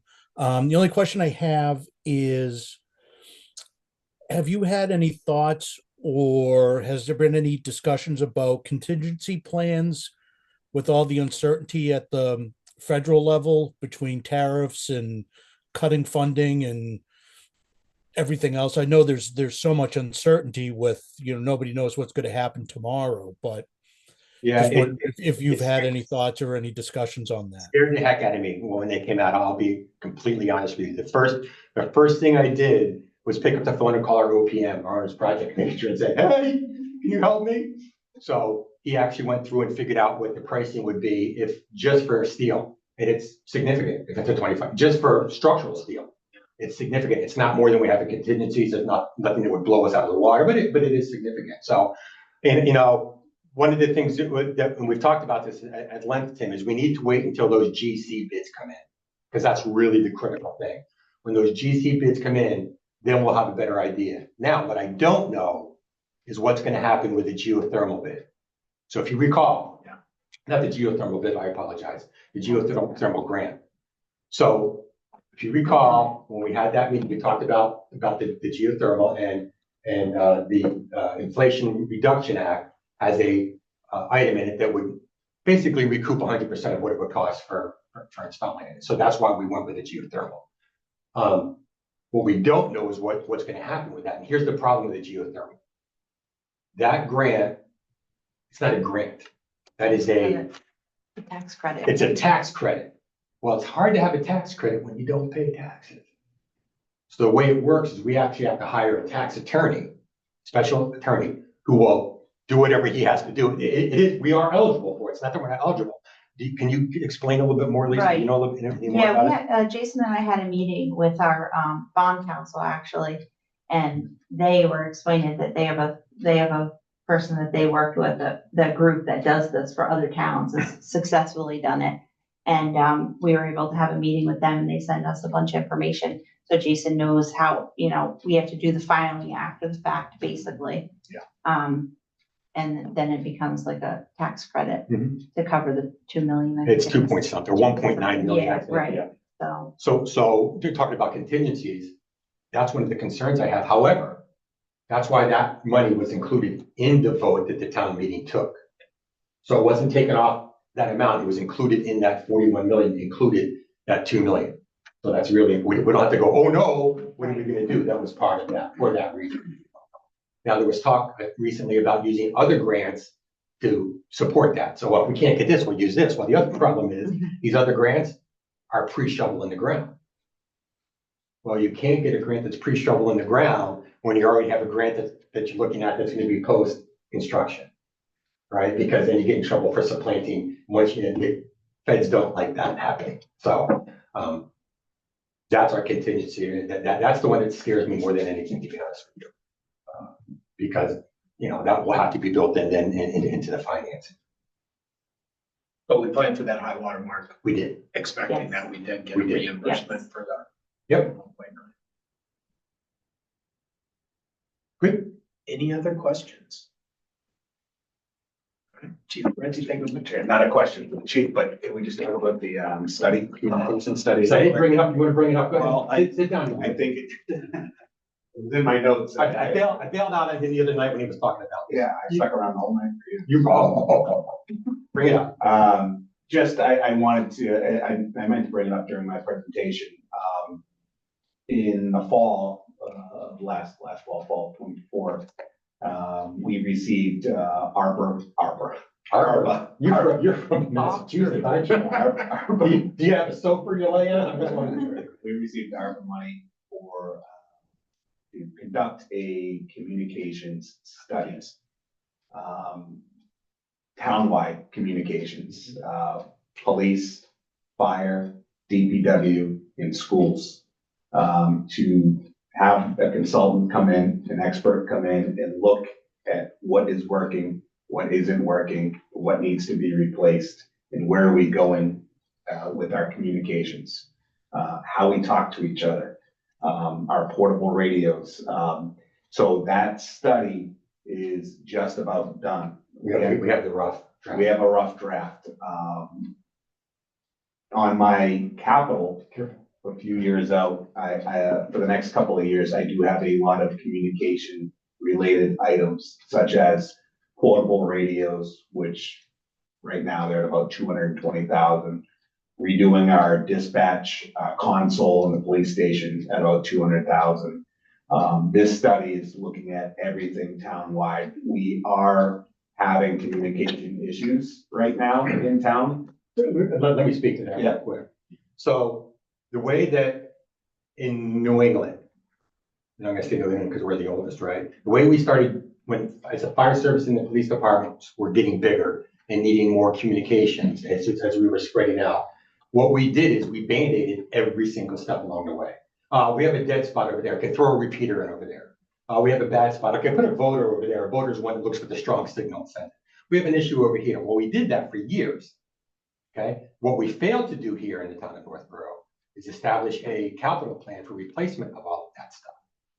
So we have voters, mobile units that are out there, repeaters that are well beyond their life. I mean, we're talking 20, 30-year-old pieces of equipment out there that are well beyond the useful life that we can't get parts for anymore. We are operating on UHF, so there's UHF, VHF, all right. So we're operating on VHF. I fixed it there, yeah. So we're operating on VHF. Everyone around us just about is operating on UHF, except for some places that operate on 800. Some of those 800 are digital, some of those 800 are analog, and this is where it gets really confusing. So what we wanted to do is, well, Chief Griffin and I know how to talk on a radio, and we know that a portable is $8,000 and a mobile is whatever it's nuts, what would it cost? What we don't know is what's going to work best for the town of Northborough. What's going to work best for the way that we're built. Is microwave antennas going to be better? Is everything being controlled by fiber going to be working better? Is UHF better than VHF? Is 800 where we want to go? We don't know. So we hired this expert, and he's actually the same gentleman that we've hired to help with the fire station design for our communication with the fire station. He came in, he interviewed me, he interviewed the chief, he interviewed most importantly, Chris Carlton, who's our communication supervisor. He went and actually put eyes on all of our transmitting sites, all of our everything. And he came back and he said, we said, yeah, we know. What this is going to result in is a pretty big number coming back to you guys in the future. We did this multi-step. So step 1 was conducting this study. Steps 2, 3, and 4 are going to be building the study out. You want to give me a number? You want to probably be somewhere between 3 and 5 million to get us where we need to get. What the chief was getting at, Chief, I don't want to speak for you, but does he want to spend the money to redo the communication center if we're changing our radios? If we're going from VHF to UHF? Right. So, and we don't know that until we get that and then present that probably next year and say, hey, this is where we are. This is what we need. Now, that doesn't mean we expect everything to be done in 1 year because we're not foolish. We understand that. And there's all kinds of other things working at the state level, at the federal level, when it comes to public safety communications. There's ways that they're looking to get us on different frequencies. There's ways that interoperability has been in discussion since 9/11, and it's still not working.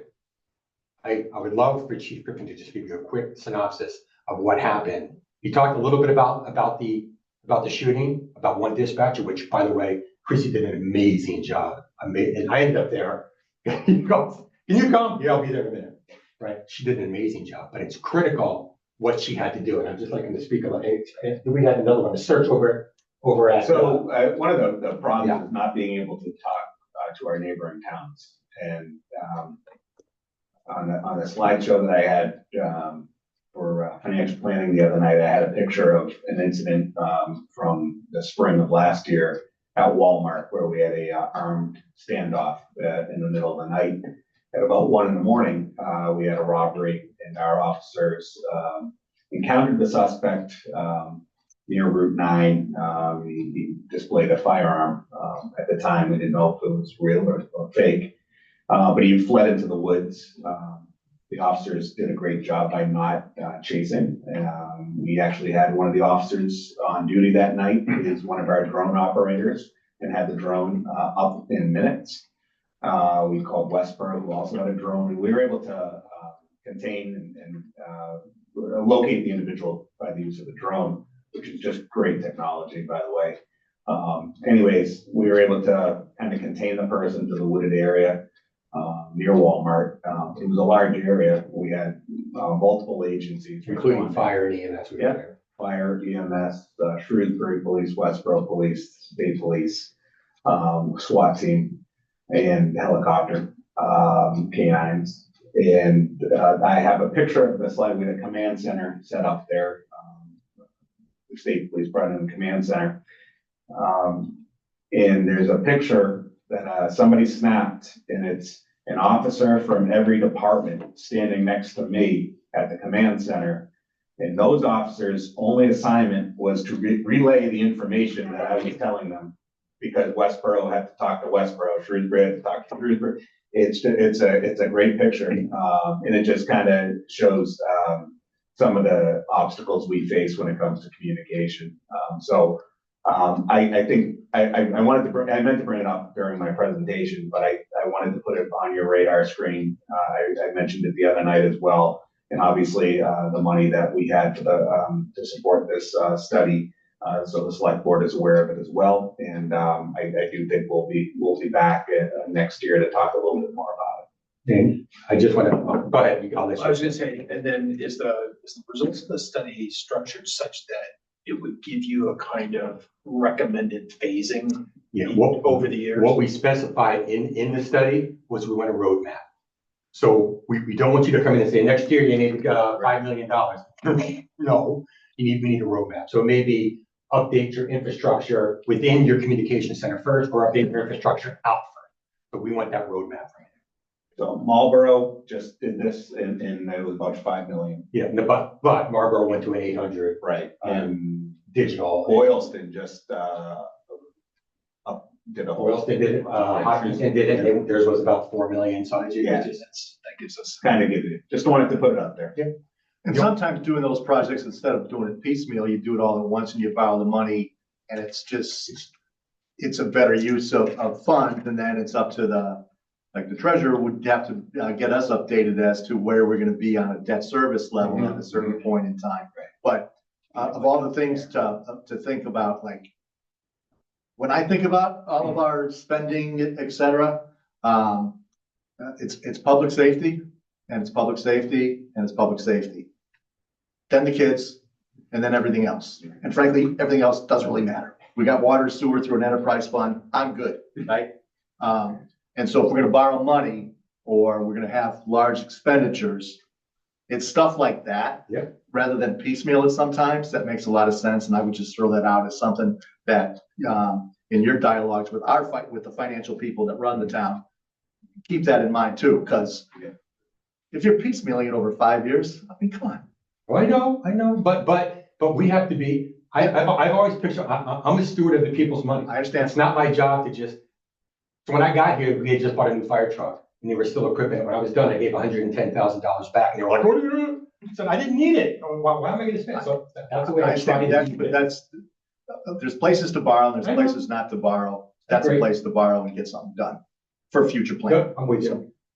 You good? Think we're good? I just wanted to mention to you all that this will probably be the last time I present before you. I may still be employed next year at this date, but I probably won't be here because I'll be using my last 2 weeks of vacation. I've been doing this for, since 1978, full-time since 1986.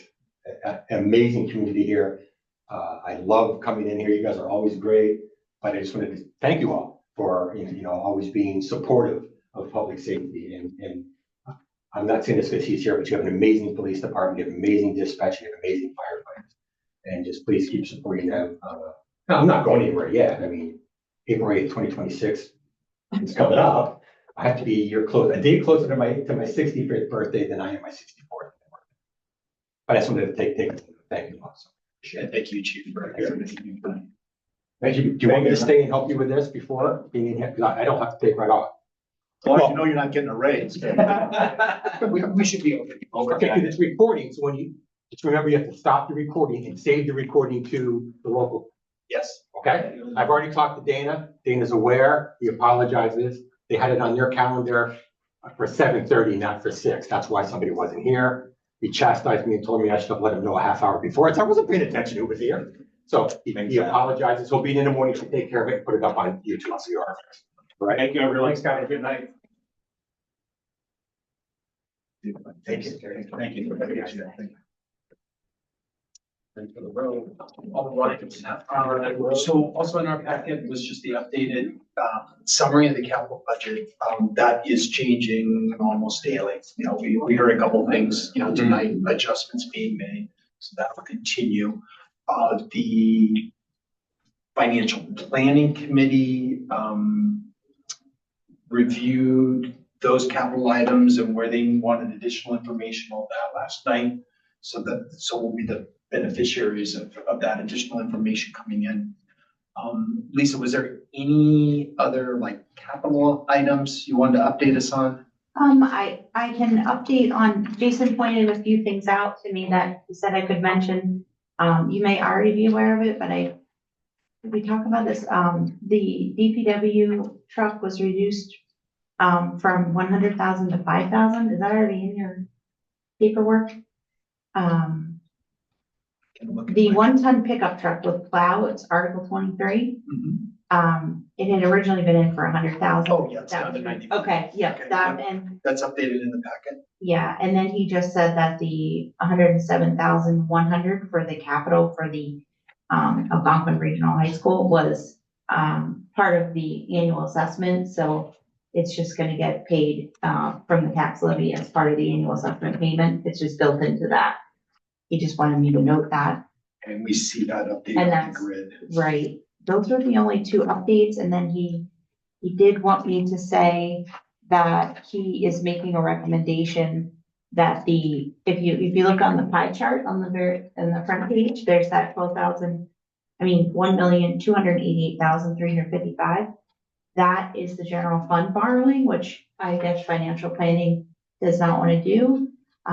So he was gonna make a recommendation that they, for the streetscape article, I think that's part of the downtown of Lake Street article for, that would become perhaps a borrowing amount instead, so that we could borrow if we had to, a portion of that article, because it's much bigger than it's two something, I mean, 1.8 of cash and a $250,000 grant.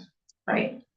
So Right, so he was thinking that they'd offset there by borrowing for the shortfall, which is the 1.2 million. And then if she got the grants, Not walking. we would just have a reduction in Yeah. borrowing. Right, Yeah, and I think we'll probably, as we get into our deliberations of the individual articles, I think that's another point to say, hey, is that something that should be trying to be paid for out of free cash, should be financed? Or not split done at some all. of it, right, those types of those, things. right. Great, we've been tracking those conversations. And the only other thing, if I may, is he mentioned, just to give an overall budget update, is that something? Yes, you- please. Yo, Okay. please. So what he told me to say was that, overall, obviously, the budget isn't complete yet. The two big items we're waiting on are the union contract negotiations. We just need to have a better idea of where we're gonna end up, because we have to, build that into the budget essentially for the increases. So we're not quite sure where we are with those yet. And then health insurance was the big one. And I think we all know already that we were told 10 to 12% was what we should model, which would have been an 8% budget amount, but then they came back with 25%, kind of insane. And we are trying to get them down to 17%, which will then actually be a 15% in the budget, because we have the migration built in, and also the school, there was discussion of 120,000 being able to be offset in the school lunch budget for the cafeteria people on our insurance. So we're hoping for the 15% increase on health insurance, which would be, he's saying, manageable, obviously more than the 25%. So those are the two big items that is kind of holding up him completing the budget. That was pretty much all. Okay. And in a side note, I asked if we can get ahead in the next packet, department budgets for senior center, recreation, and library. You know, Okay. those are departments that we don't need to have the department heads come on before us, but knowing that those budgets pretty much, I think those are in good shape. Yeah, That if that's something we can get into the next packet, it's just Sure. easier. Yep. They're not large, but Yeah. it's just kind of knock some things off. sure. And it's still, how much room do we have under the cap? That's what keeps me up. And that's, so as soon as that can be modeled, that those top line numbers, Yes. or the bottom line numbers, what's the That's right term? that's a top line number. And top line number, Called revenue. yeah, right, that we can see what that levy capacity is. Sure. Yeah, because I would like to know, because I would like to have us model out 27. So because like if you take Chief Griffin's element, you know what his increase is this year, you know what he wants to do next year. We should be able to figure out how much room we need under the cap this year in order to take care of the most important things next year. And if we can't do that, we're not doing a great job. That's my opinion. So, I think it's, if you wanted to do, plan on a 5% increase in next year's spending of the critical stuff, that means you need to be like 1.2 million under the cap this year in order to take advantage of the 2.5, have some room under the cap, 2.5% increase plus the new growth.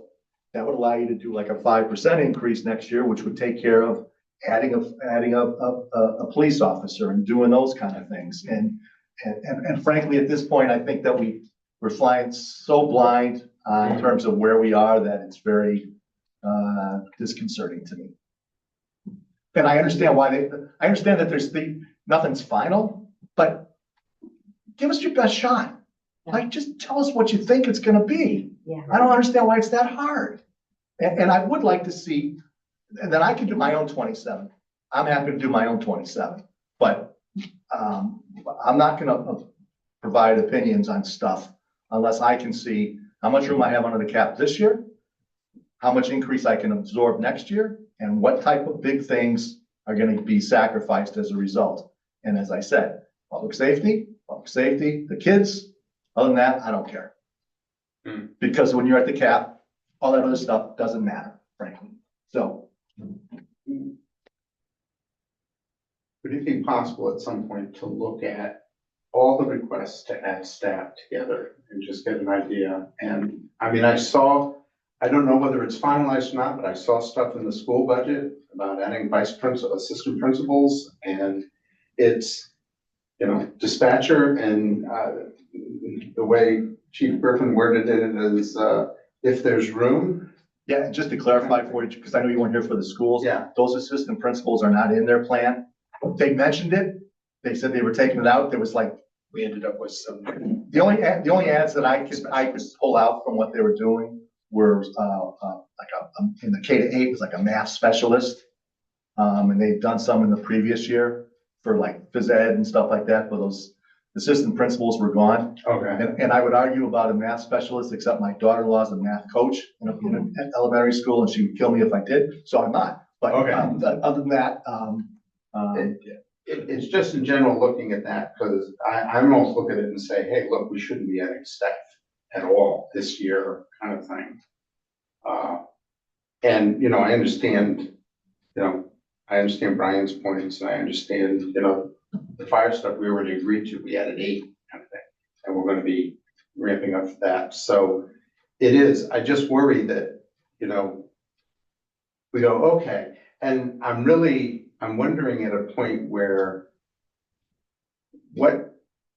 for example, if those assistant principals weren't taken out of the budget, and then do we just say no to their bid? And what would it mean if we said, no, we don't like that? well, it's up to town meeting. Our job is to opine just whether or not town meeting should accept the Alright. spending levels, that's all. Okay. And frankly, for me, we don't have enough information to opine at this Yeah. point in time. Yep. Which, and I would say that, our level of transparency with respect to town finances, I don't think has been, great Mhm. in past years. I've mentioned this before, that I thought that, I think our spending over the last couple of years has gotten us to a point where we're gonna be at a 2.5 cap, and we shouldn't have been there. We went from we had $4+ million under the cap, so 2 point something, and now to almost nothing. That's not good financial management. I'm sorry. Right. And people can say, that, people have to understand that you can't run a town without having certain increases and stuff. And yeah, we all get that, but you have to make some choices. And we don't have enough information to evaluate what choices they are making versus not making. And Right. frankly, I don't want to micromanage any of it.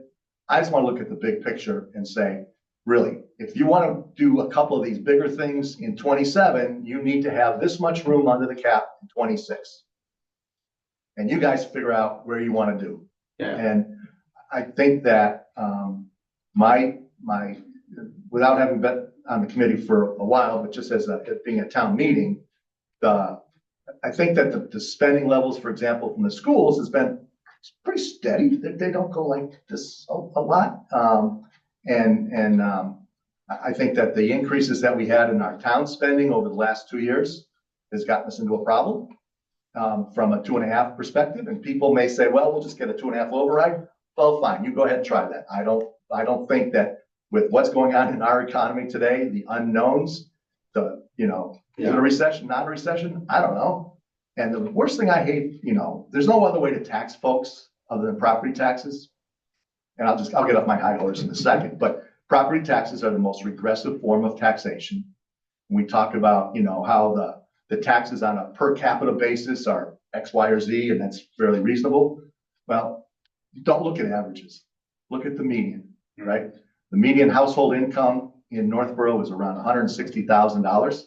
So if the average house has a tax bill of $10,000, that's a hell of a percentage. And if you think about it, if you go through the numbers a little bit, 40% of the households have income of less than $110,000. And 22% of our population is over 65. Yeah. At some point, people will say no. And so you need to assume that they will say no. And you have to, that's why we have Prop 2.5 to do all this. And that's, I'll get off my high horse now, Mr. Chairman, but I just think that we need to be very conscious about where we are from that cap perspective. And we don't have enough information, enough comparisons to help us figure out 26 and 27. And they're both important before I'll opine on but whether or not town meeting should approve any of the budgets. Yeah. Thank you for listening. I Yeah, appreciate it. we'll take that back to the Yeah, for sure. step. And I meant to.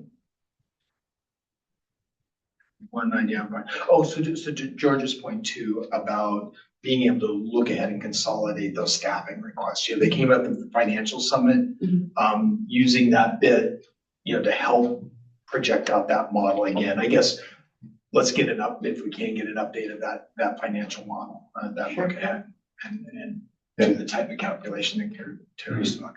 Yeah, because I'm happy to do the work myself to figure out, okay, police department's here and they want to add this is what theirs is going to look. I can do all that. I'm fine.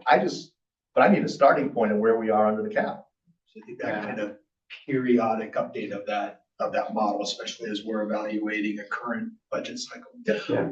That might mean that we get into more of a phase that's rather than this committee kind of disbands, after town meeting, it doesn't kick up again until whenever. We might see, let's do some of that forward planning during the off months. Right. Right, and then save the budgeting cycle for the. Well, I don't know how you approve a 26 budget without knowing what 27 is.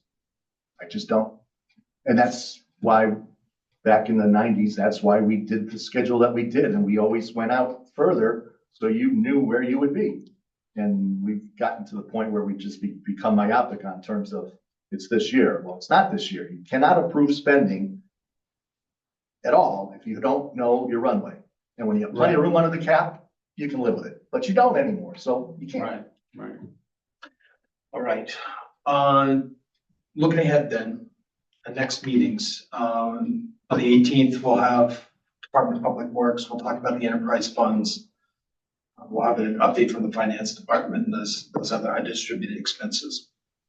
We then, on the 24th, have the joint hearing with the select board and financial planning. The financial planning schedule, they will most likely have made their recommendations on the capital items. We're going to hold our vote open until after that joint public hearing. So we get, if there's input that we get, we can use that information to as part of our deliberations. So that means that sometime between the 24th and I don't have my, it ends up being the April 8th or so when we need to have the final report in so that the warrant can be published. So sometime that following week after the 24th. So it might be I don't have the dates, but it's. Will we still be able to meet by Zoom in that period? Is that? And then if we could, we'll have. Because Zoom the available. emergency order expires at the end of March, I think. Oh, and they're working on that. Yeah. You haven't heard any updates today. At our department head meeting this week, the town manager wasn't concerned. She thought it was still gonna continue on what she's hearing, so I think it was still time. Oh, thank you, George. Yeah, so if we go back. So maybe later in that week on the 24th. So the week, the 24th is a Monday. Yep. So maybe on the 25th or 27th, we may look to discuss. We can do that on Wednesday, Tuesday or Wednesday. I'd like to be here with you guys and I am traveling on the 27th. Okay. down to DC. The 25th or 26th would be better on that. And then I'll get Yeah. kind of a canvas on it. I just want to set that bit Yeah. that, and then if not later in that week, then definitely by April 2nd or something. Yeah, like that. I'm happy to do anything by Zoom. I will, so just so you know, Scott, my travel is, I'm traveling on the road the 27th, 28th. And then April 4th, is that a Friday? The 4th is a Friday. Yes, that 4th through the 8th, I'll be out of Northborough, but I can do stuff in the evening on Zoom without a problem. Okay, so I'd like to get that wrapped up. And then, so, I think in the packet for the 18th, we should have that structure of our report. So that kind of standard narrative, and the tables for the warrant articles. And so that gives us a chance to see that structure. There'll be a section for any, primary topic we need to make. So I envision we'll have a section that talks about levy capacity in our report. Yep. And then we'll have a section like we did last year for any rationale on individual votes. If there was a vote not to recommend or a split decision or anything like that, we'll have that. And we should have, just, you talk about being on your high horse, but I think that discussion needs to happen, and it should happen at the meeting, we have the joint meeting with all three committees. We should talk Yes. through that, because it's something that is not discussed. It's an opportunity where those It's an three bodies are opportunity. together. With those three bodies to talk through that. Sure. Yep. Okay. Good stuff. And that all leads then up to town meeting on the 28th of April. So we'll look to get, something on that week following, the joint hearing on the 24th. So I think I've sent it to, I mentioned that to Jason already about the, draft report, those topics. And so that shouldn't surprise him there. Any other comments or items? Mr. Chairman, I move we adjourn. Thank you, Terry. Is there a second? Second. George has seconded. There is a motion to adjourn at 8:06. This will be a roll call vote. George? Aye. Terry? Aye. Jeff? Aye. Tim? Aye. And Scott is an aye. We are adjourned. We're also adjourned, but we are adjourned as well. Thank you, everybody. Appreciate it. Close it out.